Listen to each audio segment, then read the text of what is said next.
많이 주무셨어요?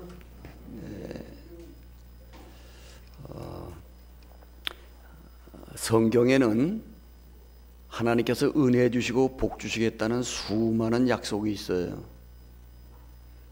이렇게 성서학자들이 얘기에 의하면 36,500가지의 약속이 있대요. 첫 번째 약속이 뭐냐? 부모를 잘 공경하면 땅에서 잘 되고 복 받는다는 게 첫 번째 약속이에요. 네 부모를 공경하라. 그리하면 땅에서 잘 되고 장수하리라. 부모를 거역하라. 부모를 대항하라. 부모의 속을 새겨라. 그럼 만사가 삐뚤어지고 만사가 막힌다. 부모를 공경하는 마음이 하나님을 공경하는 마음으로 이어지는 거예요. 또 하나님을 공경하다 보면 부모 공경하는 마음이 생기는 거예요. 지금 전 세계는 아주 문제투성이에요. 겉은 번들한데 먹고 사는 건 나아진 것 같은데 세상 사는 건 전 세계적으로 갈수록 힘들어져요. 그 중에 많은 이유가 있으나 부모 공경들을 안 해요. 그래서 만사가 삐뚤어져요. 만사가. 성경에는 많은 약속 중에 첫째 약속이 부모 공경하라는 거예요. 근데 예수님께서 또 이렇게 기도에 대해서 구하라. 예수님이 주신대요. 찾으라. 찾아진대요. 문을 두들기라. 그럼 열린대요. 그런데 예수님의 약속이에요. 구하지 않으면 안 준대요. 찾지 않으면 찾아지지 않는데요. 문을 두들기지 않으면 열리지 않는데요. 오늘 여기 구하라고 하는 건 뭐든지 구할 수는 있어요. 근데 여러분과 내가 돈 달라고 하나님께 기도하면 그건 주실 수도 있고 안 주실 수도 있어요. 세상에서 부경화를 구하고 찾으면 얻을 수도 있고 안 얻을 수도 있어요. 근데 예수님이 구하라고 하는 것은 세상의 부경화를 구하라는 게 아니고 가장 좋은 것을 주시려고 구하라고 그런 거예요. 성령을 주시지 않겠느냐? 구하는 자에게 성령을 주시지 않겠느냐? 너희는 은과 금과 세상에서 부경화와 형통을 구하지만 나는 더 좋은 것을 주겠다. 성령을 주겠다. 성령이 오시면은 온갖 좋은 것이 우리 속에 충만해요.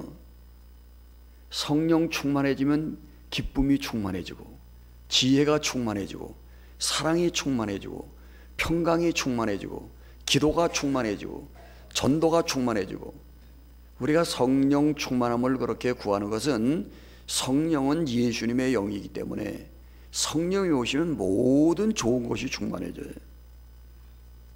근데 돈 달라고 아무리 기도해도 돈은 일용할 양식을 하나님께서 주시는 거예요. 열심히 일하면 그것도 아무리 기도해도 일용할 양식을 주시지 돈을 찍어서 그렇게 많이 주지 않으세요. 밥 먹고 살면 되니까. 구하라 주실 것이요. 왜 성령 충만하지 않느냐? 구하지 않아서. 찾으라 찾을 것이요. 열심히 구하고 성령 충만함을 얻기 위해서 사모하고 그러면 성령이 충만해진다는 거예요. 그러면 성령 충만함만 기도하느냐? 무엇이든지 기도할 수 있어요. 돈 달라고 기도할 수도 있고 유명한 사람 되게 해달라고 기도할 수도 있고 하나님의 아버지인데 뭐를 못 구하겠어요. 제가 우리 부목사님들에게 그 목사님들을 가르치면서 이런 부탁을 늘 얘기해요. 기복 종교라는 얘기를 하지 말아라. 그럼 복 받으려고 예수 믿지 저주 받으려고 예수 믿냐? 하나님은 은혜 주시기를 좋아하고 복 주기를 좋아하시는 분이다. 그런데 우리가 원하는 복보다 하나님은 더 좋은 복을 주신다. 그런데 우리가 원하는 복도 주실 수 있다. 그러니까 하나님은 은혜 주시기를 좋아하는데 영적으로만 은혜를 주시는 것이 아니고 육신에게도 은혜를 주신다. 그러니까 무엇이든지 기도할 수 있다. 그런데 응답은 하나님 마음대로 하신다. 하나님이 가장 좋은 곳으로 멀리 바라보고 영혼을 바라보고 가장 복된 대로 인도해 가신다. 그런데 무엇이든지 기도할 수는 있다. 솔로몬이 일천 번제를 하나님께 드렸잖아요. 일천 번제를 드렸다고 하는 것은 1,000마리의 양과 소와 그런 걸 잡아갖고 하나님께 제사를 드렸다는 거예요. 정성껏 하나님께 예배를 드렸다는 거예요. 자기 있는 힘을 다해서 하나님께 감사 예배를 드렸다는 거예요. 그 예배를 받으시고 하나님이 솔로몬에게 나타나셔서 꿈에 너 나를 사랑해서 예배를 잘 드렸다. 네 감사 예배를 내가 잘 받았다. 너 원하는 게 뭐냐? 내 소원이 뭐냐? 내 소원을 내가 꼭 들어주고 싶다. 하나님이 그러세요. 여러분 지금 이 아침에 하나님이 여러분 앞에 나타나셔서 네 소원이 뭐냐? 꼭 네 소원을 내가 들어주겠다. 그럼 뭐라고 얘기하시겠어요?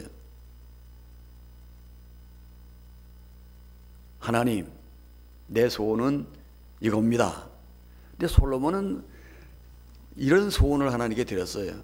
하나님, 우리 아버지는 대왕입니다. 아버지가 다윗 왕이에요. 그런데 저는 나이가 어려서 왕이 됐는데 이 백성을 잘 다스려야 되는데 지혜가 모자랍니다. 하나님 지혜를 주십시오. 그래서 하나님 백성을 좀 잘 다스리게 해주십시오. 지혜로 통치하게 해주시고 지혜로 재판할 수 있게 해주십시오 하고 지혜를 구했는데 그것이 하나님 마음에 꼭 맞았대요. 그럼 하나님의 마음에 맞는 것도 있고 안 맞는 것도 있잖아요. 근데 솔로몬이 기도한 게 하나님 마음에 꼭 맞으니까는 하나님이 전무후무한 지혜를 주셨어요. 그래서 아무리 세상에서 지혜가 많대도 솔로몬보다 많은 사람이 없어요. 그리고 또 뭐라고 하냐면 네가 구하지 않았던 부귀영화도 주신대. 솔로몬은 이 백성을 잘 다스리기 위해서 지혜만 구했는데 하나님은 구하지 않은 부귀영화까지 다 더해 주신대. 여러분과 내가 기도하는 기도가 하나님 마음에 맞으면 부귀영화도 주세요. 우리가 구하지 않은 것도 주세요. 사람이 마음이 넉넉한 사람은요, 제가 아는 친구가 있는데 신학생들에게 등록금을 줘요. 등록금을 주는데 등록금이 500만 원이라고 하면 500만 원 주는 게 아니고 거기다 착사 볼 거, 11조 낼 거, 그리고 용돈도 보태서 줘요. 그러니까 이게 넉넉한 사람, 마음이 넉넉한 사람, 그런 사람은 기대보다, 보통 사람이 기대하는 것보다 넘치게 긍휼을 베푸세요. 근데 하나님은 은혜 주시기를 좋아하시는 분이에요. 영적인 복만 주는 게 아니고 육신의 복도 주기를 좋아하시는 분이에요. 근데 신앙 설교를 듣는 게 뭐냐? 성경 공부하는 게 뭐냐? 기도를 열심히 하는 게 뭐냐? 하나님의 뜻을 잘 알아서 하나님의 뜻대로 기도하고 하나님의 뜻대로 살아가려고 기도하고 하나님 말씀을 듣는 거예요. 솔로몬의 기도가 하나님 마음에 꼭 맞았다고 그래요. 그럼 구하지 않은 것도 막 주세요. 잠깐 숨을 멈추고, 여기 대부분 나이들이 어느 정도 드셨는데 제가 자라던 시절에는 어머니들이 직장 나가는 예가 없었어요. 거의. 그 못 살아도 다 아버지 혼자 돈을 벌었어요. 그건 어렵게 살았으나 그래도 그냥 밥 먹고 살았어요.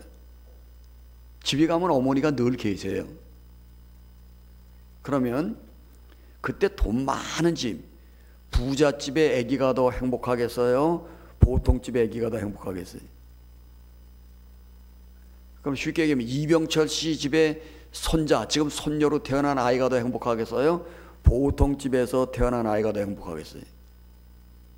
어린아이의 행복은 엄마의 젖을 만지고 엄마의 젖을 빨고 젖을 먹는 게 어린아이의 행복이에요. 근데 부잣집에서 태어나면 유모가 젖을 먹여요. 유모가 키워요.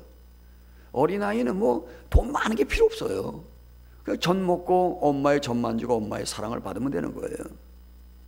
그런데 점점 자라서 나이가 이제 많이 들어가면 재벌집의 아들과 그리고 보통집의 아들과는 딸과는 달라요. 재벌집의 아들은 정신만 바짝 차리고 능력이 있으면 아버지 회사를 맡을 수도 있어요. 그러나 어렸을 때는 그냥 엄마 아버지의 사랑을 많이 받는 게 제일 행복한 거예요. 여러분, 하나님께서 여러분과 나에게 많은 분복을 주시려고 그래요. 근데 왜 많은 분복을 받아 누리지 못하느냐? 그것은 우리의 신앙이 어린아이이기 때문에. 어린아이는 젖밖에 안 줘요. 어린아이는 젖만 주는 거예요. 그래도 만족해요. 여러분과 내가 신앙이 자라고 하나님께 인정받을 만한 자리까지 예수를 닮아가기 시작하면 하나님이 내게 필요한 모든 것을 주세요. 부자가 되게 하시진 않아요. 근데 내게 필요한 모든 것을 주세요. 신앙에 성장하면. 그런데 문제는 하나님의 뜻에 맞는 기도를 하냐 안 하냐, 그게 문제예요.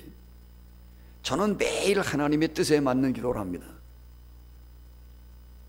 여러분, 성경에는 아브라함의 기도도 있고 모세의 기도도 있고 야베스의 기도도 있고, 시편은 거의 모세의 기도예요. 모세의 기도도 있고 바울의 기도도 있고, 그런 모든 성경의 기도를 다 합친 것보다 더 위대한 기도, 모세의 기도, 바울의 기도, 다윗의 기도, 그런 기도보다도 더 하나님의 뜻에 더 맞는 기도, 그 기도대로 하면 하나님이 응답하지 않을 수밖에 없는 그런 기도, 그런 기도를 매일같이 드리고 있어요.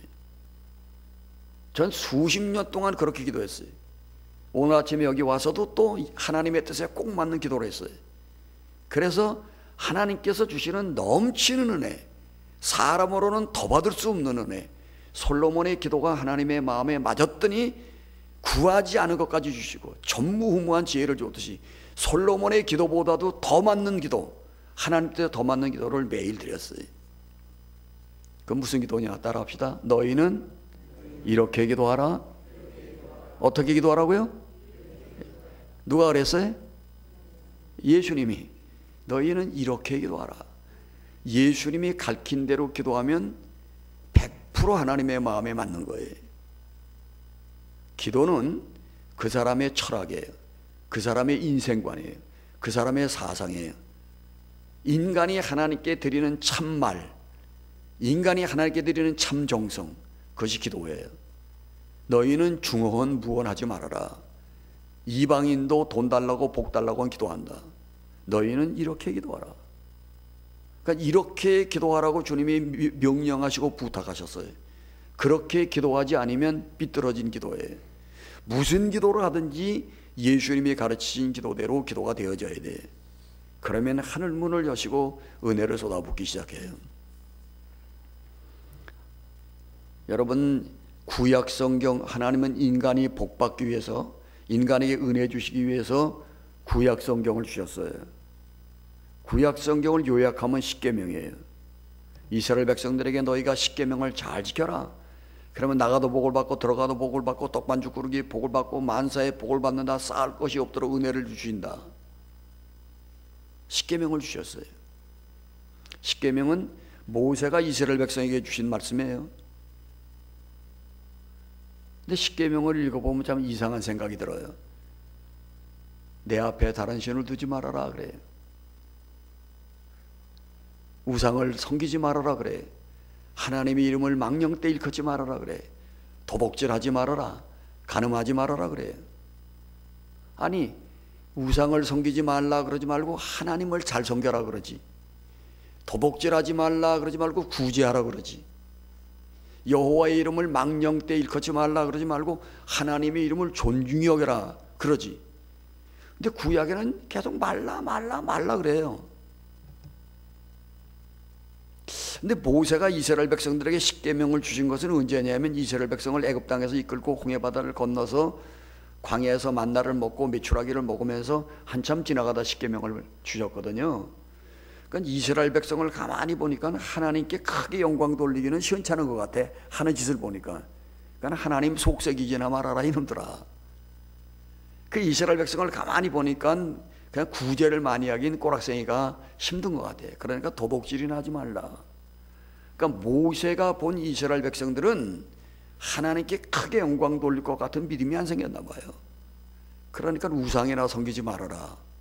하나님의 이름 망령되 일컫지나 말아라. 도복질이나 하지 말아라. 간음이나 하지 말아라. 그랬어요. 그런데 예수님은 똑같은 이스라엘 백성에게 기도를 가르치셨는데, 똑같은 이스라엘 백성이에요. 변덕이 심한 이스라엘 백성, 은혜를 모르는 이스라엘 백성, 그 백성들에게 예수님은 기도를 가르치셨는데, 하늘에 계신 우리 아버지여 이름이 거룩히 여김을 받으시오며, 똑같은 이스라엘 백성을 통해서도 하나님의 이름이 높아지라고 기도를 하래요. 하나님의 나라가 이루어지기를 기도하래요. 하나님의 뜻이 우리를 통해 이루어지기를 기도하래요. 모세는 이스라엘 백성을 바라보니 하나님 이름 높이기는 고사하고 욕먹일까봐 욕이나 먹지 않게 십계명을 줬는데, 굳이 하는 건 그만두고 도둑질이나 안 했으면 좋겠다, 그렇게 기도를 가르쳤는데, 예수님은 우리를 통해서 하나님의 이름이 높아지기를, 우리를 통해서 하나님 나라가 이루어지기를, 우리를 통해서 하나님의 뜻이 이루어지기를 가르쳤어요. 여러분, 제가 아들이 하나 있어요. 근데 이 아들이 고등학교를 들어가니까 문교부 법정 시간만 공부하겠대요. 근데 우리 아들 다니는 학교가 아침 7시에 가면 밤 11시에 오는 학교예요. 근데 내가 공부하는 벌레도 아닌데 뭐 어떻게 아침에 7시에 나가서 공부만 해야 되는 거예요. 자기는 문교부 법정 시간 9시에서부터 3시까지 그렇게만 하는 고등학교가 아니면 안 가겠다는 거예요. 그래서 그런 학교로 옮겨줬어요. 당회를 하고. 왜 집은 서울인데 그런 학교가 서울 근교에 있다고 그래요. 그래서 옮겨줬어요. 그런데 학교에서 가끔 전화가 와요. 그럼 학교 갔다 얼른 갔는지 없어졌다는 거예요. 그러니까 학교 안 가기를 또 떡 먹듯이 해요. 학교 갔다 돌아오기를 또 떡 먹듯이 해요. 그런 애에게 공부 잘해라, 공부 1등 해라, 그렇게 기대할 수 있어요, 없어요? 없죠. 그래서 제발 졸업이나 해라. 제발 졸업이나 해라. 졸업만 하면 전 선생님들 다 불러놓고 파티라도 해주고 싶으면. 그래서 하나님 제발 졸업이나 하게 해주십시오. 졸업장을 갖고 있어야 이 다음에 또 대학이라도 들어갈 텐데 정신을 차리고. 여러분, 이스라엘이, 모세가 본 이스라엘 백성은 속색이는 아들이야. 그러니까 하나님께 영광을 돌리라, 그런 얘기 할 엄두가 안 생겨요. 하나님 속이나 새기지 말아라, 우상이나 섬기지 말아라. 왜냐하면 홍해바다 건너고 나와서 금방 우상 섬기잖아요, 막. 예. 그런데 이제 저희 딸은 똑같은 배에서 났는데, 저희 딸은 이제 공부를 좀 잘해요. 그럼 여러분, 반에서 한 2, 3등 하면 뭐라고 그래요, 부모가? 수고 많이 했다. 그 다음에 1등 하라 그래요. 조금 또 1등 하면 아이 수고 많이 했다, 전교에서 1등 해라 그래. 열심히 공부해서 전교에서 1등 하면 전 예비고사 1000등 안에 들어라 그래. 여러분, 모세가 본 이스라엘 백성들은 속색이는 백성만 되지 말라 그랬어요. 근데 똑같은 이스라엘 백성인데 예수님은 기대를 했어요. 하나님이 이들을 변화시켜서 이들을 통해 하나님의 이름이 높아질 거다. 예수님은 믿음이 있었어요. 하나님은 이들을 변화시켜서 하나님 나라를 만드실 수가 있을 것이다. 하나님은 이들을 변화시켜서 하나님의 뜻을 이룰 수 있을 것이다. 따라합시다. 기도는 믿음이 있어야 한다. 여러분, 변화될 줄 믿으세요? 하나님이 역사하실 걸 믿으세요? 믿음이 없이는 하나님을 기쁘시게 못해요. 하나님은 변화시킬 수 있어요. 쓰레기통에 장미가 필 수 있어요. 하나님의 능력은 무한해요.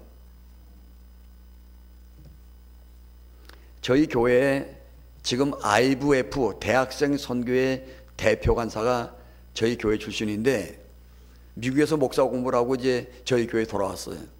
돌아왔더니 제일 먼저 저한테 물어보는 소리가, 목사님 아들 어떻게 됐어요? 그래요. 왜냐하면 우리 아들이 호렙산에 불이 제일 먼저 붙은 애예요. 머리에 염색을 우리 교회에서 제일 먼저 해서 호렙산에 불이 붙었어. 그래서 장로들, 권사님들이 근심이 많아요. 목사님이 얼마나 사모님이 애탈까. 예. 목사님 아들 어떻게 됐어요? 그래. 우리 아들 미국에서 아주 세계에서 제일 좋은 대학원 졸업을 했다. 그리고 그랬더니요, 금방 이래. 그럼 목사님 제가 중매할게요. 제가 중매할게요. 아무리 속을 새기는 아들도 하나님이 변화시킬 수 있다고 믿어야 돼요. 지금 예수 잘 믿고 아주 좋은 아내 얻어서 신앙생활 잘하고 있어요. 여러분, 이스라엘 백성, 모세가 이스라엘 백성을 볼 때는 잘 믿지고 하나님께 영광을 돌릴 것 같지가 않아. 그 자꾸 하지 말라 그래. 모세는 변덕스러운 인간의 마음이지만 이렇게 기도하라. 하늘에 계신 우리 아버지여, 우리를 통해서 하나님의 이름이 높아지게 해주십시오. 우리를 통해서 하나님 나라가 이루어지게 해주십시오. 우리를 통해서 하나님의 뜻이 이루어지게 해주십시오.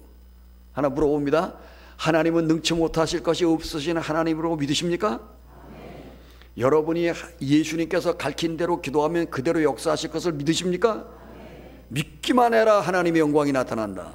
네. 제 남자 막내 동생이 58살이에요. 내가 뱃속에서부터 예수를 믿은 애인데 그 주일은 잘 지켜요. 11조도 잘 내고 안수집사예요. 근데 늘 우리 어머니의 근심덩어리였어요.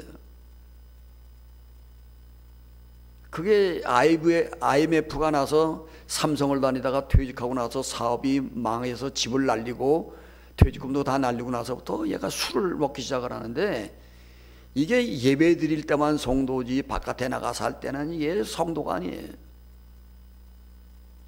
우리 어머니가 볼 때 자기 남편, 우리 아버지 옛날 술 많이 먹던 모습을 이 막내 아들에게서 본 거예요. 그랬더니 또 딸들이, 제 여동생이죠, 우리 어머니 딸들이, 엄마 아무리 기도해도 저놈은 변화되지 않지 않냐고, 저놈 아무리 엄마처럼 우리 기도를 많이 해도 변화되지 않냐고. 제가 이렇게 얘기했어요. 비가 왜 내리냐? 수증기가 올라가면 어느 때든지 비가 내린다. 그러니까 어머니의 피눈물 나는 기도는 응답이 반드시 온다. 그런데 55년 만에 응답이 왔어요. 55살 되던 해에 사복기도를 나가겠다고 그러더니 또 술을 끊더니 그냥 열심히 하나님을 섬기더니 그냥 입에서 입만 열면 감사하다고 그래요. 근데 저는 그래도 밥술이나 먹거든요. 밥은 또 지 형 하나는 그것도 또 뭐 밥술이나 먹거든요. 근데 걔는 상당히 어려운데도 입만 열면 감사하다고 그래. 그래서 어머니의 기도가 55년 만에 응답했어요.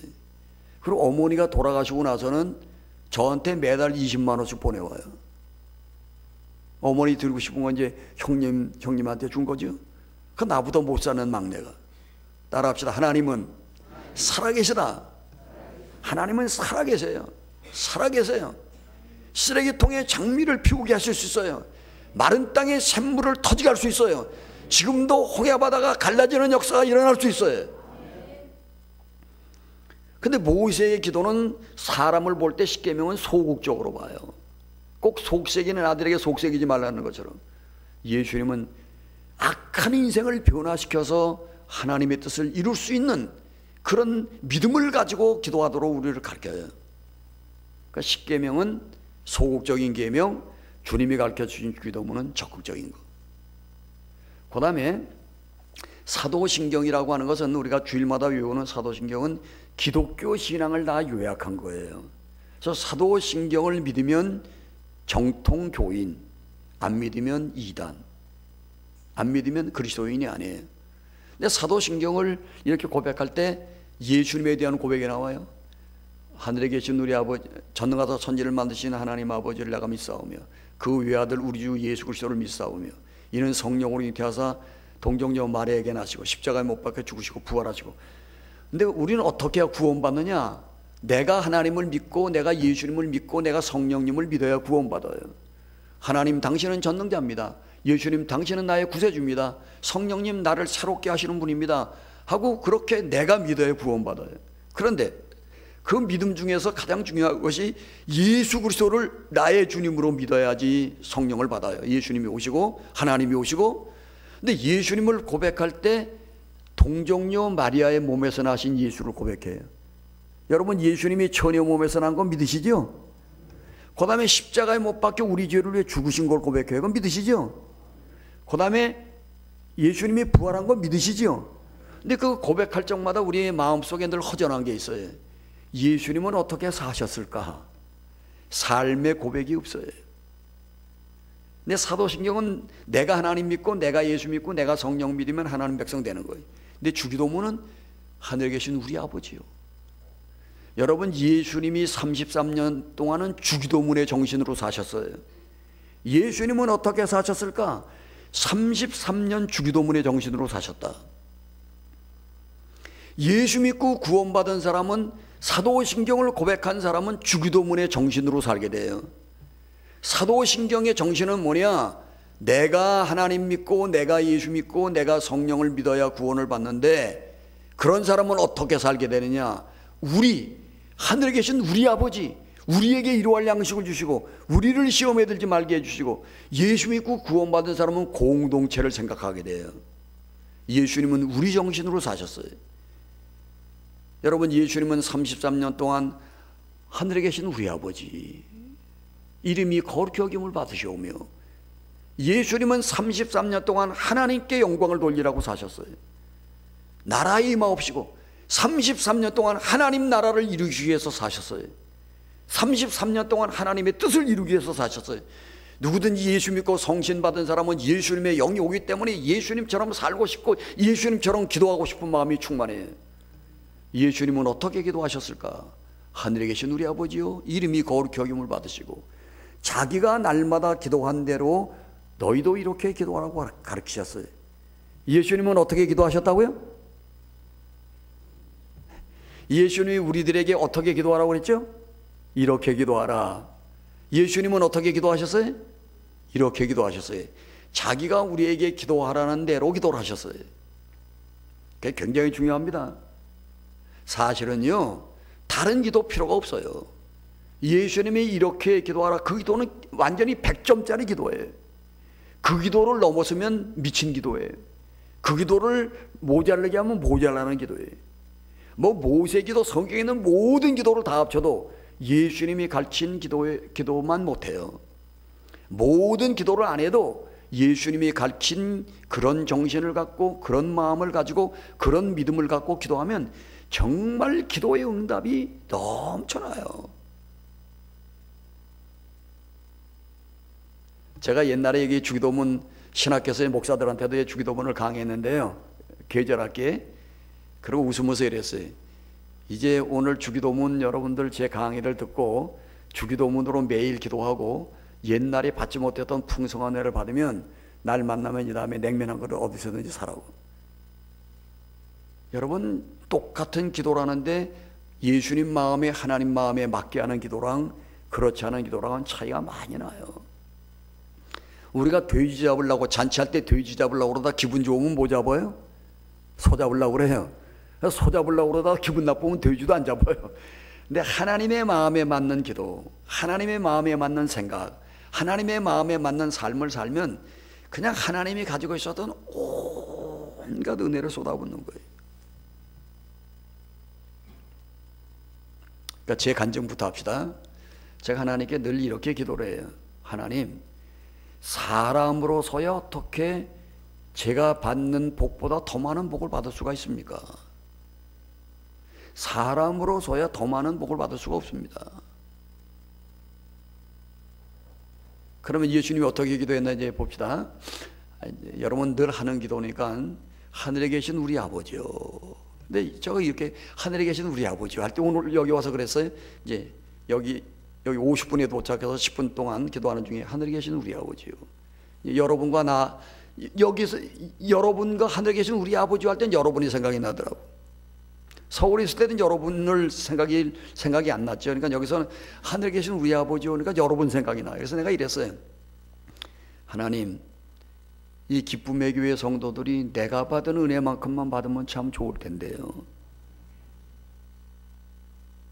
참 내가 받은 은혜만큼만 받으면 참 좋을 텐데요. 하나님, 내가 받은 은혜만큼이라도 좀 복을 주십시오.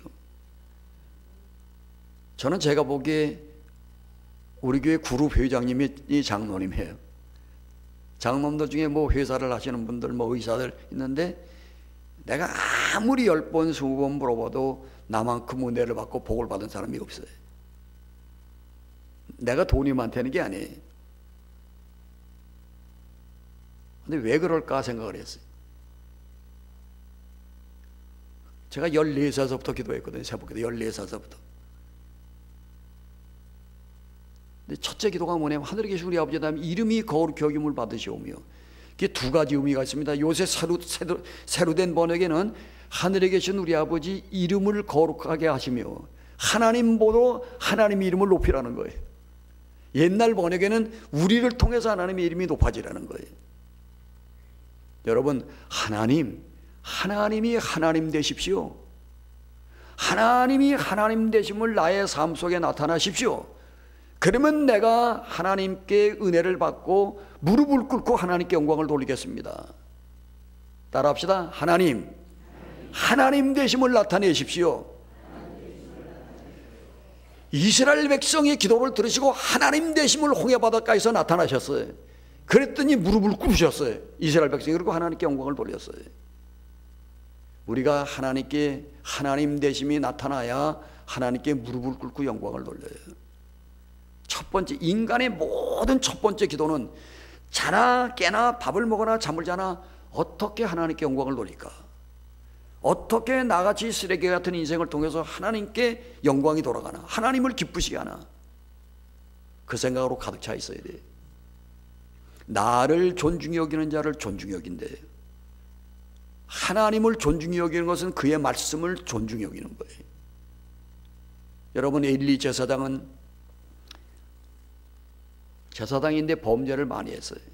하나님의 성전에 제물을 갖다 자식들이 띄워 먹어요. 그래서 하나님께서 사무엘에게 나를 존중히 여기는 자를 존중히 여긴다. 사무엘의 어머니는 기도한 대로 아들을 하나님께 드렸어요. 젖을 뗀 후에 제사장 내 집에다 보냈어요. 하나님 말씀을 소중히 여겼어요. 목에 칼이 들어가도 하나님 말씀은 지켜야지. 그랬더니 사무엘은 사는 날 동안 그 말 한마디가 입에서 떨어지질 않았어요. 그런데 하나님을 멸시하고 하나님을 등한히 여기고 하나님의 성전에서 범죄했던 그 집안에는 노인이 하나도 없이 대대로 젊어서 다 죽게 되는 징계가 임했어요. 여러분과 나는 하나님, 쓰레기 같은 나를 변화시켜 주십시오. 폐역한 나를 변화시켜 주십시오. 악한 나를 변화시켜 주십시오. 그래서 나를 통해 조금이라도 하나님께 영광이 돌아가게 해주십시오. 나는 하나님이 하나님됨이 드러나게 해주십시오. 주님, 나의 삶을 통해 하나님이 하나님됨이 드러나게 해주십시오. 하나님이 아니고서야 어떻게 저렇게 변화될 수 있을까? 하나님이 아니고서야 어떻게 저렇게 복을 받을 수가 있을까? 하나님됨이 드러나게 해주십시오. 우리는 언제나 하나님의 이름을 높이려는 마음으로 살아야 돼요. 그러면 하나님이 우리를 높여줘요. 우리를 높여줘요. 우리를 귀히 여겨줘요. 인간의 행복은 돈 많은 게 행복이 아닙니다. 하나님이 나를 존중히 여기실 때 행복해. 남편은 아내가 나를 존중히 여기고 자식이 나를 존중히 여기고 내 주위에 있는 사람이 나를 존중히 여길 때 승리하는 인생이에요. 제가 우리 그룹 장로님, 기업을 하는 장로님, 의사 장로님 있는데 내가 더 왜 행복하다고 그러냐? 감히 하나님의 은혜로 내 주위에 있는 모든 사람들은 제 동생, 남동생, 여동생, 처제들, 아내, 자식들 전부 아버지, 형부, 오빠, 형 다 제가 지극한 대접을 받아요. 인간은 다 약점이 많아요. 인간은 다 변덕이 많아요. 그러나 중심에서 크고 적은 일을 통해서 하나님을 기쁘시게 하려고 그러면 하나님이 나를 존중히 여겨줘요. 하나님이 나를 귀히 여겨줘요. 그래서 언제나 제일 좋은 시간은 하나님께 드리고 제일 좋은 돈은 하나님께 드리고 뭐든지 가장 좋은 것으로 하나님을 기쁘시게 하려고 쓰러지면 또 기도하면서 하나님만 영광을 돌리라고 하면 하나님이 물 붓듯이 내게 은혜를 부어주십니다. 한번 따라합시다. 주님, 하나님이 하나님 되십시오. 주님, 나를 통해 하나님의 이름이 높아지게 해주십시오.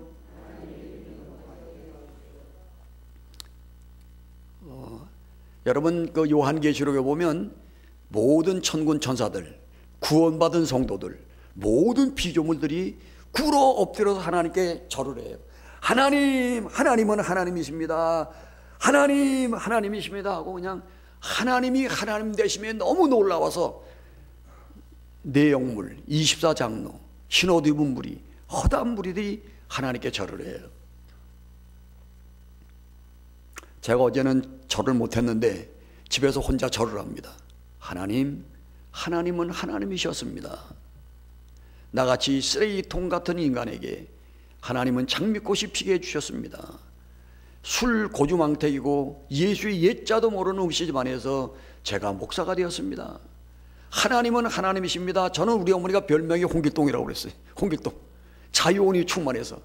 그런데 하나님이 붙드시고 47년 동안 행복한 목회를 하게 하셨습니다. 어찌 하나님이 아니고서야 한 교회에서 47년 행복한 목회를 할 수 있습니까? 하나님은 하나님이십니다 하고 제가 하나님께 절을 해요. 고맙습니다. 마음으로만 절하는 게 아니고 그냥 몸도 엎드려서 절을 해요. 집에서만 혼자. 두 번째 절하는 게 있어요. 하나님, 나는 허물이 많은 사람입니다. 저는 할 줄 아는 게 아무것도 모르는 사람이 성경이나 보고 기도하는 거 외에는.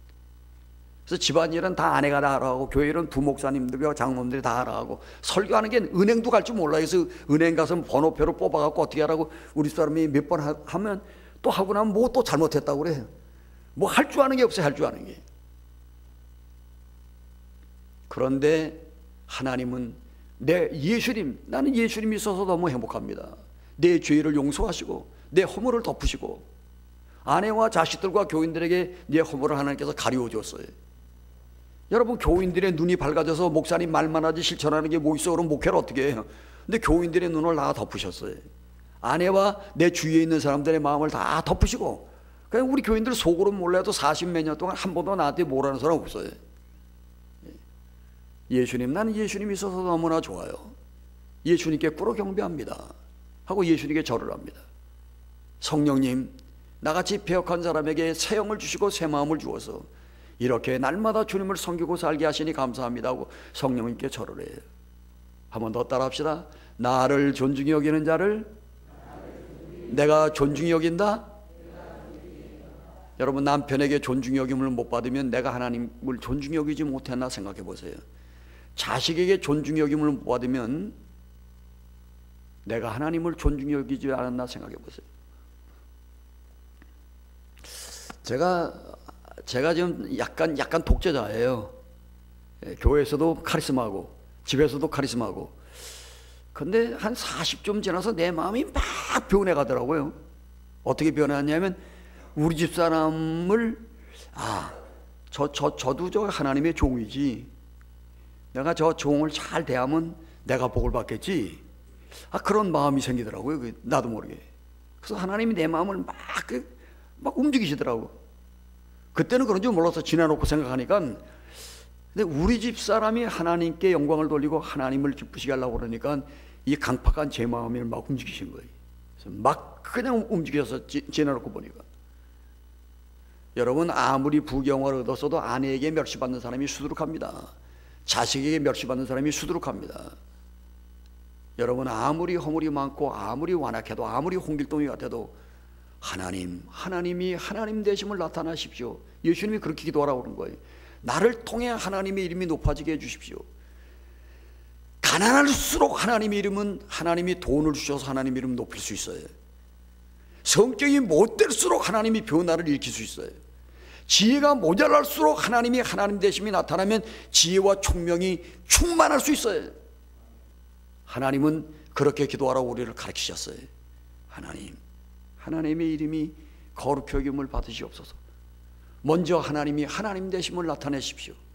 그리고 내가 변화되어 하나님께 영광을 돌리게 해주십시오. 한번 따라합시다. 이렇게 기도하라. 그렇게 기도하면 하나님 마음에 꼭 맞는 거예요. 그러면 계속 살아가면서 은혜가 막 쏟아져요. 제가 이제 우리 아들이 그 3년 동안 한 3년 동안 학교도 잘 안 가려고 그러고 무슨 나쁜 짓은 하지 않았어요. 근데 제가 한마디도 하지 않았어요. 근데 애 그러는 것도 스트레스인데, 아내가 무슨 아버지가 애 잘못하는데 한마디도 안 하네요. 아니, 애가 무슨 잘못한 게 뭐 있어요? 하나님이 이 교만한 목사를 고치려고 그런 거지. 그래서 속으로 너 나 때문에 고생하는구나. 한마디도 안 했더니 우리 아들이 나중에 지 친구들한테 그래야 돼. 우리 아버지 정말 목사라고. 우리 아버지 정말 목사라고. 그러면 성공한 거 아니에요? 성경을 또 가르쳐달라고 그래요. 그래서 일주일에 2시간씩 1년을 제가 매일하고 성경을 가르쳤어요. 근데 또 가르쳐달라고 하는데, 야, 피곤하다. 이제 그만해라. 그러니까 아들이 아버지한테 성경을 배우고, 우리 아들은 새벽기도 온누리교회 나가거든요. 그런데 인터넷으로 제 새벽기도 설교를 매일하고 아들하고 매일 들어요. 또 자기 엄마한테는 기도를 배워요. 아니, 엄마가 기도해주는 엄마는 맞지만 엄마한테 기도 배우는 사람은 아마 대한민국에 하나밖에 없을 거예요. 저희 집 사람이 기도를 가르치는 사람이니까. 그만하면 행복하지 않아요? 우리 아들도 엄마한테 기도 배우고, 아버지한테 성경 배우고, 아버지한테 또 아버지 설교 듣고. 근데 다 부족함이 많은 사람이에요. 그러나 인간은 다 허물이 많지만 중심으로 만사에 어떻게 하나님을 기쁘시게 할까? 어떻게 하나님께 영광을 돌릴까? 근데 하나님, 나는 아무리 봐도 하나님께 기쁘시게 할 만한 것이 없습니다. 지혜도 모자라고, 능력도 모자라고, 마음도 좋지 못하고, 돈도 없고, 건강하지 못합니다. 그런데 나 같은 사람에게 복을 나르시사, 은혜를 나르시사, 하나님, 나를 통해 하나님의 이름이 높아지기를 원합니다. 하나님만 기쁘시게 하기를 원합니다. 한 번만 더 따라합시다. 예수 잘 믿으면 참 좋은데, 예수 잘 믿으면 참 좋은데. 근데 이 군대 가니까 문제가 생겼어요. 첫 시간을 하나님께 드려야 되는데 새벽기도가 없잖아요, 군대 가는데. 그래서 하여튼 우여곡절 끝에 제가 내무반장에게 얘기를 하고 새벽기도를 시작을 했어요. 군대 교회가 있는데 군목이 없어요. 제가 쫄병으로 갔거든요. 예부당 하나, 학고방 이렇게 막사가 하나 있었는데, 그리고 내부반장에게 뭐 갖다 가진 비구를 다 맞추고 새벽기도를 군대에서도 했어요. 저 혼자 하다가 간호장교들이 나오고, 첫 시간을 하나님께, 첫 물질은 하나님께, 가장 좋은 건 하나님께, 그 다음에 두 번째 가장 좋은 건 어머니께. 그래서 제가 미국 갔다 오면 어머니 미국 보내드리고, 제가 성지순례 갔다 오면 어머니 성지순례 갖다 드리고, 제일 좋은 거 하나님께, 그 다음에 부모님께. 어떻게 하나님을 기쁘시게 하나? 어떻게 부모를 기쁘시게 할까? 어떻게 나를 만나는 사람을 귀히 여길까? 하나님을 존중히 여기는 사람은 사람을 존중히 여겨요. 남을 귀히 여겨야 돼요. 나보다 전부 다 훌륭한 사람이, 내가 없는 장점들이 다 다른 사람에게 있어요. 그 사람이 아무리 지렁이라도 밟으면 꿈틀거리는데 남을 귀히 안 여기면 그 사람도 나를 귀히 안 여겨요. 귀히 여겨야 돼요. 내 마음에 안 드는 사람도 하나님이 필요로 하는 사람이에요. 하나님의 이름을 높이듯이 사람을 귀히 여길 수 있게 해주십시오. 사람을 존중히 여길 수 있게 해주십시오. 속썩이는 아들도 믿음을 잃지 않고 하나님이 저를 변화시킬 것을 믿고 그를 귀히 여길 수 있게 해주십시오. 이제 뭐 이거 주기도문은 이제 그렇게 하면 되는 거니까요. 한 해 얘기하고 시간이 갔으니까. 이제 저희 교회 한 교역자가 저희 교회에서 밥을 먹는 사람들이 한 10명쯤 돼요. 근데 이게 마음에 안 드는 옛날 얘기예요. 목사들, 마음에 안 드는 목사가 있으면 이 권사님들이나 사람들이 와서 목사님 좀 갈아주세요 그래요. 좀 바꿔달라고. 특별히 이제 중고등부 지도하는 목사님 사춘기 때가 중요한데 저 목사님 갖고는 우리 애들 은혜를 못 받을 것 같아요. 좀 갈아주세요. 그런데 저는 이런 생각을 해요. 하나님이 우리 교회에 보낸 사람이다. 마음에 안 들어도 우리 교회에 보낸 사람이다. 여기서 우리가 잘 대접을 해서 저분을 내보내자.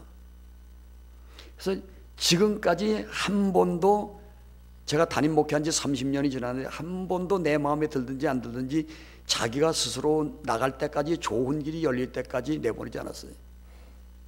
또 성가대 지휘자가 있는데 지휘하면서도 졸아요. 근데 당회에서 계속 교체하자는 거예요. 제가 끝까지 반대했어요. 자기가 좋은 길이 열릴 때까지. 그래서 이제 교인들이 벌써 오래전부터는 뭐 아무리 마음에 안 들어도 우리 목사님은 뭐 내보내지는 않는다 그러. 그 선교사도 사실은 저희 교회 사이즈에서는 한 명밖에 보낼 수가 없는데 선교사 가겠다는 애들이 왔는데 길이 열리질 않아요. 그래서 두 사람을 더 보내서 지금 셋을 보냈는데요. 여러분, 내 마음에 안 드는 사람도 우리 교회에 왔으면, 만났으면 내가 내 할 일만 하면 돼요. 그걸 귀히 여기면 돼요. 그걸 도와주면 돼요. 그러지 않으면 뭐 이상한 목사라 부목사들에게도 뭐 하라 아무 소리를 안 해요. 그럼 아무 소리 안 하고 아무 일도 안 하고 그냥 조그만, 대한민국에서 제일 조금 일하는 목사가 있어요. 그러면 그러나 보다. 또 열심히 있는 사람은 지가 찾아서 성경 공부도 만들고 신방도 가고 그런 사람이 있어요. 그러면 고맙다 속으로 그러죠. 그러면서 총 결론이 뭐냐, 갈수록 좋은 사람이 와요. 갈수록 복된 사람이 와요. 그런데 이 마음에 안 들어갖고 이 부교육자들 잘 내보내는 목사님들 보면 나중에 자기가 나가더라고요. 예수님이 첫 번째 우리에게 가르친 기도, 예수님의 인생관, 예수님이 그렇게 사셨어요. 쓰레기 같은 우리가 변해서 하나님을 높이라고. 변할 수 있어요. 하나님은 축복하실 수 있어요. 하나님의 이름이 높아질 수 있어요. 그리고 나를 대하는 모든 사람을 귀히 여겨야 돼요. 제 사촌 형이 외종사촌 형이 우리나라의 고승이에요. 장가도 안 들고 유명한 스님이에요. 장가도 안 들고 암자에서 수도승이에요. 근데 고대 법대를 나오고, 근데 지금 한 2달 전에 저를 좀 보고 싶다고 연락이 왔어요. 제가 한 2년 전에도 뵀거든요. 근데 지금 암과 합병증이 생겨서 온갖 병이 다 들려서 삼성병원에 입원했다고 저를 좀 보자고 그래요. 그런데 참 큰 문제가 생겼어요.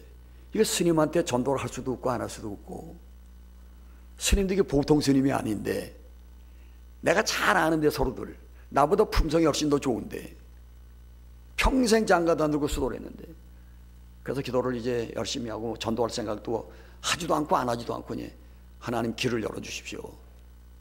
그러고 와서 이제 이 얘기 저 얘기를 했어요. 새벽에 가서, 형 지금 형이 어떻게 살아왔어요? 그랬더니 계속 진리를 찾아 살아왔대. 앞으로 이제 죽음의 길을 가야 되는데 어떻게 사시겠냐고. 또 계속 진리를 찾아갈 거래. 빛을. 의식을 잃으면 어떻게 하겠냐. 의식을 잃으면 지금까지 쌓았던 자기의 수호심에게 자기를 맡기겠대요. 과학적으로 하면 자기 에너지에게 자기를 맡기겠대요. 그러면 그 에너지가 끌고 가는 대로 가겠다고 그래요. 그래서 그때 내가 이렇게 얘기를 했어요. 형, 인간의 모든 수고가 끝날 때 하나님이 인간이 할 수 없는 길을 열어놓은 것이 예수님이다. 의식이 몽롱할 때, 인간의 의식이 끝나갈 때 예수를 붙들어라. 그러면 에너지에게 인생을 맡기지 말고 예수님께 인생을 맡겨라. 그래서 내가 암 걸린 얘기를 했어요. 2년 전에 가서는 암 걸린 얘기를 안 했거든요.